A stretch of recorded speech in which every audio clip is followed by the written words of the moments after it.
Halo Arum Daun Garden Lovers, ketemu lagi nih. Mudah-mudahan gak bosan ya. Kita pada acara inti dalam hal strategi pemasaran dalam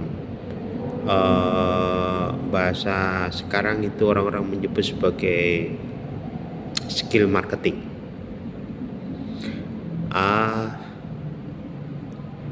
Waktu itu karena memang mestakung, semesta alam mendukung, dari dinas mendukung mengumpulkan asosiasi pedagang lokal sekitaran mendukung daripada di pinggir jalan dan sering ada penertiban atau terantip, makanya kita rangkul satu-satu, kita bikinkan perizinan untuk sebagai syarat bisa masuk anggota Gretani, ada perizinan izin usaha mikro kecil.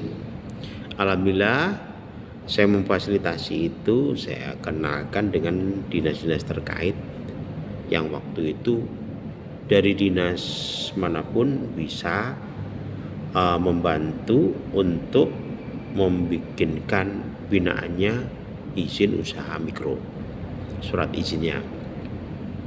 Nah sekarang tahun-tahun ini saya dengar satu pintu. Jadi kelurahan itu hanya memfasilitasi nanti masuk dalam satu aplikasi. Nah ya seperti apa aplikasinya, mungkin beberapa teman-teman yang nyimak video saya ini sudah paham dan sudah punya.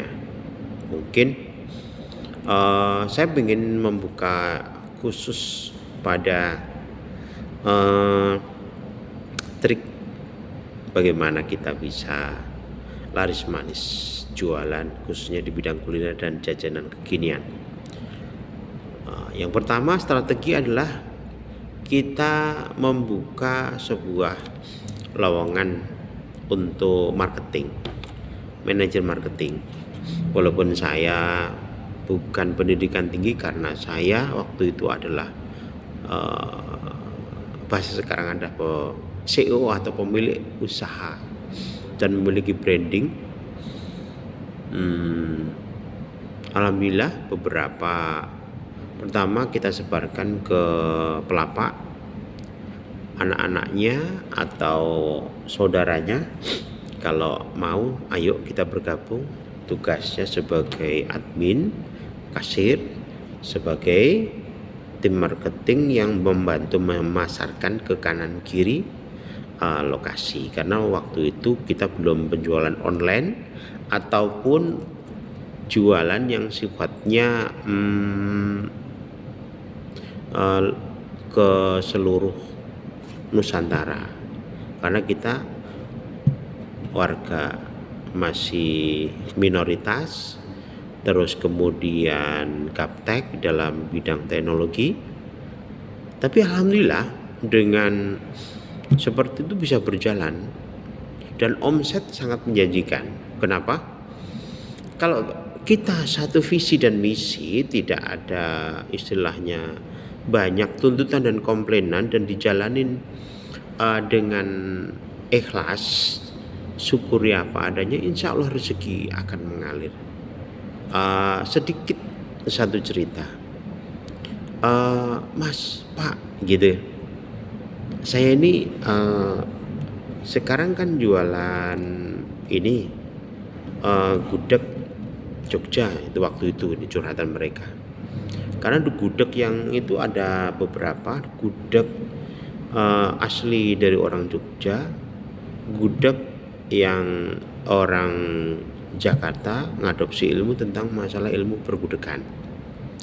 Nah, seseorang yang biasa kuliner atau makan sesuai dengan brandingnya, contohnya gudeg, itu akan paham di lidah sekali mencicipi, ini seperti apa.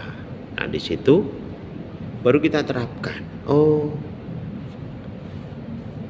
Kita sering memberikan edukasi ke mereka, karena undangan pelapa atau yang memiliki banyak cabang, alhamdulillah bisa memberikan mengedukasi untuk anggota kita bagaimana cara membuat gudeg yang enak dan lezat dan membuat lidah itu terkesan untuk mencoba dan membeli lagi. Alhamdulillah menemukan orang yang istilahnya menerima masukan, continue, terus kemudian sungguh-sungguh, telaten, terakhir panen. Itu kuncinya. Marketing yang kedua kami lakukan, belum bikin website, kami bikin selebaran. Waktu itu kita bikin, target kita adalah 1000 pelanggan. Alhamdulillah di Jalan Raya TBC Matupang itu ada tim yang memberikan selebaran tentang bahwa di tempat kita, di kantor dinas ini itu punya restoran ini, menunya ini. Seperti itu. Mungkin teman-teman udah paham seperti apa sih tim di lapangan yang tugasnya untuk menyemarakkan, meramaikan, dan sekaligus mempromosikan produk. Yang ketiga, berjualan dengan cara online. Di tahun 2020 itu baru terbuka kami mendapatkan tamu dari pihak Gojek. Awal mula ada GoFood adalah di tahun itu. Tapi ini saya cerita dengan sisi pribadi saya karena pernah mendapatkan bentuk kerjasama yang menguntungkan.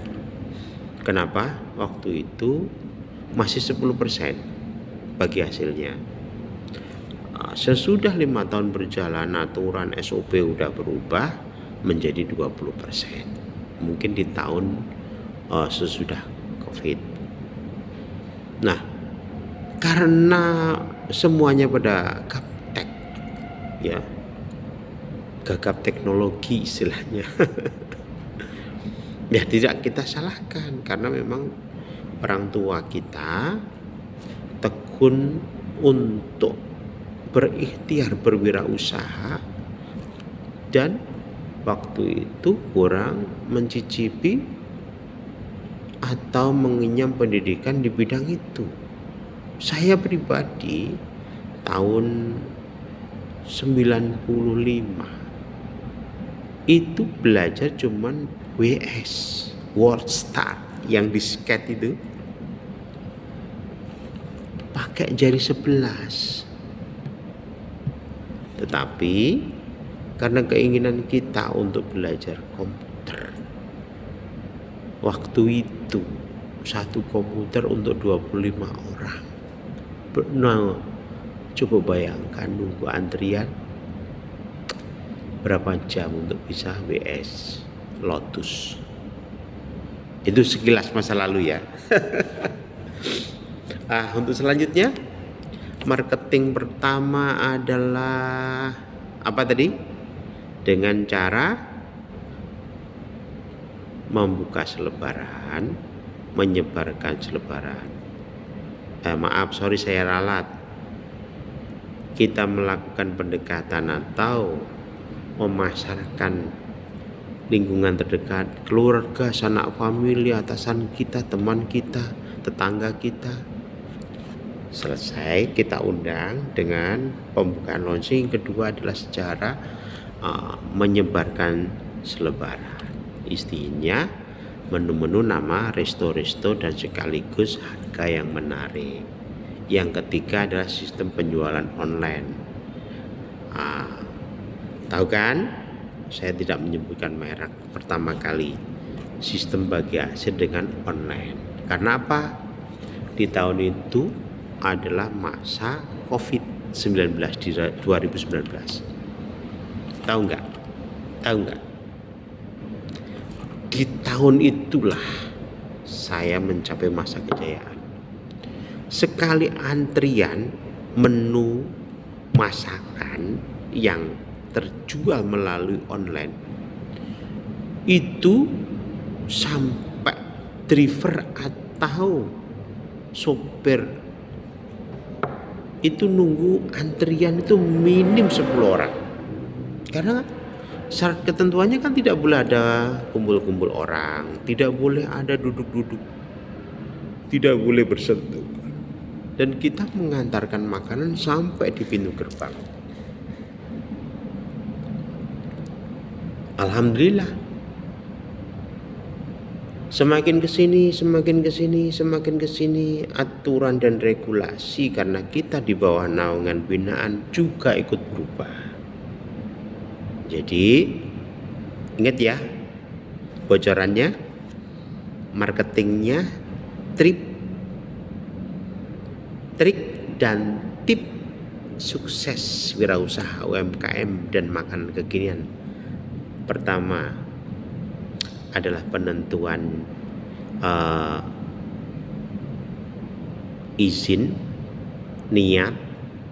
Yang kedua adalah modal. Yang ketiga adalah tempat atau lokasi.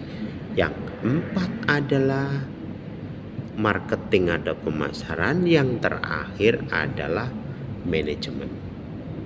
Oke, kita lanjut ke part terakhir.